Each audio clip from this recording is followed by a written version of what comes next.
What the feeling of freedom is the absence of resistance. And the way to get to that feeling of freedom and that absence of resistance is by giving up control of behavior and action. So now focus on the idea of control, the idea of what work feels like, the controlling of time and the controlling of your own behavior, or being controlled by others, or having to live within the guidelines that someone else is establishing, all of those things that make you feel not free. So focus upon, instead of the specifics of the work that you're glad to leave behind, and focus upon the essence of why it feels good to leave that behind. And just for a minute, focus with us on the idea of the big difference between retirement and working is the absence of control, because that is the reason that you're feeling so much more free. Now, again, we want to emphasize with you, we are not in this discussion trying to get you to go back to work, but we want to explain to you that in the determination not to go back to work, which is the amplification of I want to be free, and in working I cannot be free, you are keeping a vibration active within you that will not let the money flow.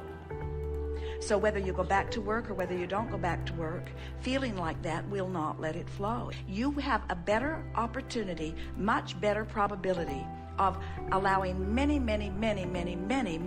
more dollars flow into your experience now that you are retired and feeling free than you ever did while you were working, because while you are working you feel like you're in bondage, and in the absence of the feeling of freedom, you've got the thing that works blocked.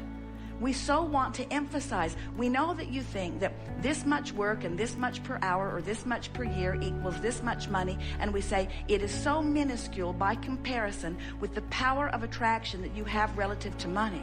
So most who are working for money and have that mindset that I have to do this much and I can only do this much, I can't stretch myself any further, and this kind of work that I am trained to do only nets me this much return, so there's no possible way that I can do the things that I want to do.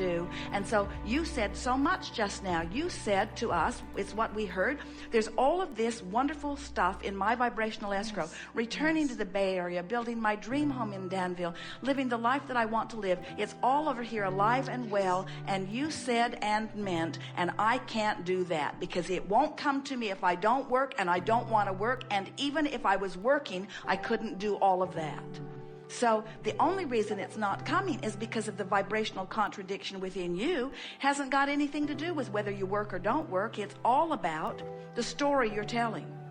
It's all about the story you're telling and the way you feel when you tell the story. It's easy to understand why people think that the money that flows to them is equivalent to the action that they're able to offer. We know that. But if you will look around at people, and there are a lot of examples for you to see, and look at the money that some are earning and try to make sense of that kind of earning with the same 24 hours a day that everyone has. In other words, you can't get an education that justifies the money that some people earn.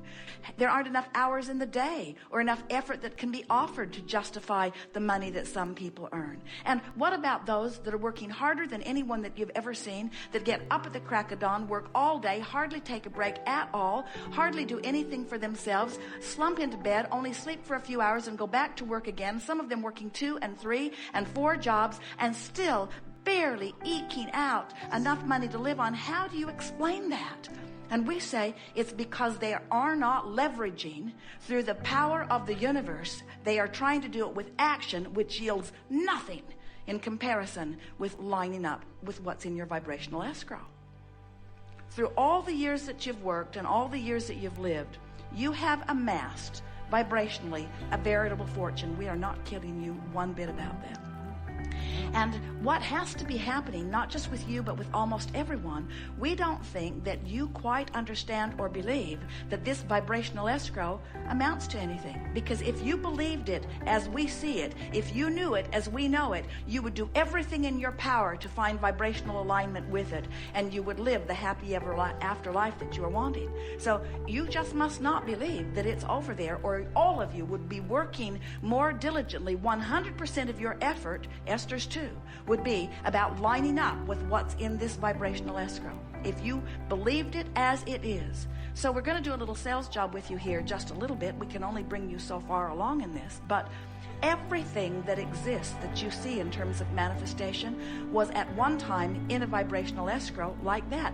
This is not some airy fairy, invisible, sparkle dust sort of thing. This is not some story that we're telling you. This is the basis of creation. It is the pre-paving of everything that you want. It is valid. It is real. You've put it there. It's being tended. Law of attraction is amassed. Not only your fortune, but the means to the fortune, the joyous journey to the fortune has already been lined up for you. The question is, where are you in relationship to it? And you just showed us you're doing what almost everybody's doing. You're telling a story that prohibits you from being aware. You can't, just like Esther couldn't find her pen, you can't find, because you don't have vibrational access to the path that will lead you to the manifestation of that, because this story activates a vibration within you that makes you blind to all of this stuff that's swirling and coming about.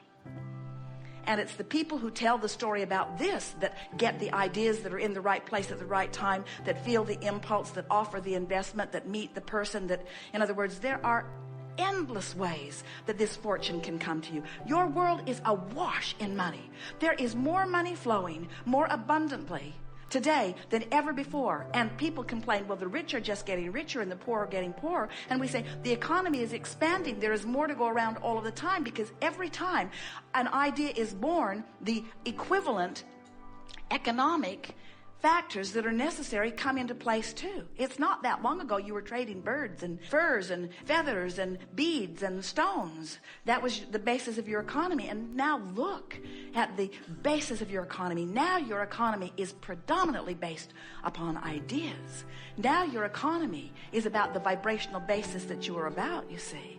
And there is plenty there for all of you, and anything that you earn will not detract one bit from what anybody else earns.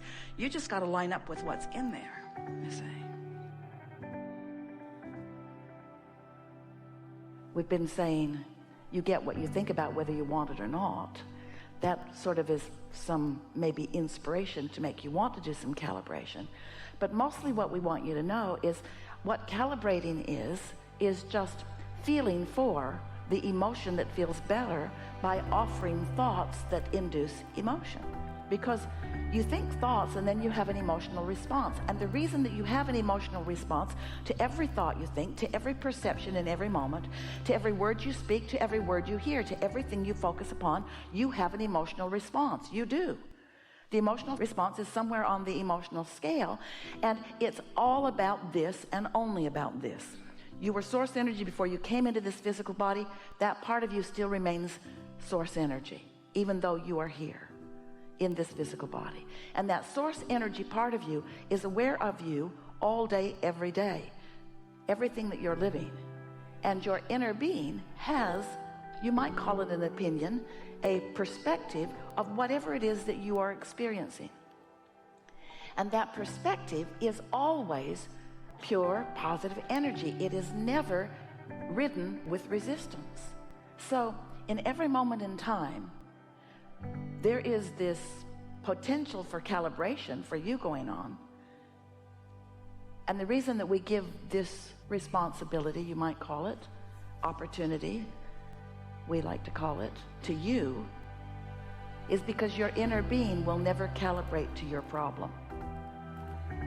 Esther tried for a long time to get us to understand what she meant. She'd say, clearly, Abraham, you need more information about this because you're stubbornly remaining optimistic. But since your inner being, who is pure positive motion and pure positive energy, meaning resistance-free, will not join you in your hatred or your meanness or your vulnerability or your insecurity or your feeling of sacrifice, when you find some reason to feel that way, what you're actually feeling is a separation. That's really too strong a word, because you're never going to be cut loose from your inner being. Sometimes when you feel real bad, you might wish you could get cut loose, because the reason you feel so bad is because your inner being feels so good. Really, Abraham, this is the time to tell me that?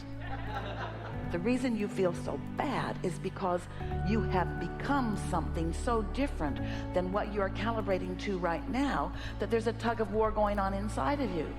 And your only option is to let go of the thought that is causing this separation, or move in the direction of what will close that gap. And so that's the game that we are calling calibration. In other words, deliberately reaching for thoughts that feel better. Deliberately reaching for thoughts that feel better. And noticing when you find one that does. It sounds so simple, but there is a vibrational science or physics behind it. And these things are always true. At your source, you are pure positive energy. You cannot remain at your source because you came intending to explore, to evaluate, and to decide, to find new things that you desire. And so you knew that there would be a brief time when your exploration of life would show you what you don't want. And you also knew, as you made the decision to come into this time and space, that when you defined or calibrated to a problem, you would simultaneously be calibrating to a solution. And you knew that you would then have the choice of which direction you would give your attention to. You knew that your emotional guidance system would help you to know. But somewhere along your physical trail, others have been so sure in their determination that you are unworthy and that you are bad, and they usually think that they are too, that they've given you a whole list of things to do and have not encouraged you to pay any attention to how you feel.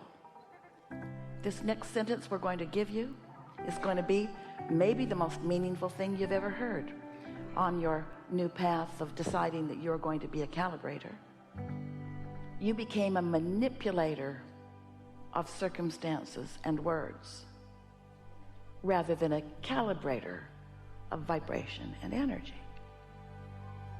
And you got good at it because you are a harmonizer and you do want harmony. And if you're not factoring in the bigness of who you really are, if you're not factoring in the wholeness of who you really are, if you're not knowing what your emotional guidance system is about, if you don't know that negative emotion means you're not under the influence of this calibration, you're under the influence of some other.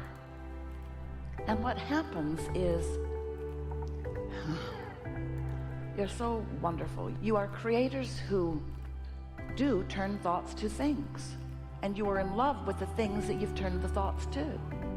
And because you can see and hear and smell and taste and touch, that part of your world seems like the dominant part of your world. It seems like the way to go. It seems like saying things and doing things and getting other people to do things, which is what we are calling the manipulation of physical stuff, seems like the way to get things the way you want them to be and to live happily ever after. And certainly we don't disagree that someone who's paying attention and doing things on purpose is better off than someone who isn't. We're just saying there is so much better way of going about this, that if you will get to the heart of who you are and you will calibrate to your power and your clarity and your strength and your love, then you will have that energy that creates worlds flowing through you. And the cooperative components that you attract, that you gather to you, will be those that are in vibrational harmony with who you really are and what you really want. Does that make some sense to you?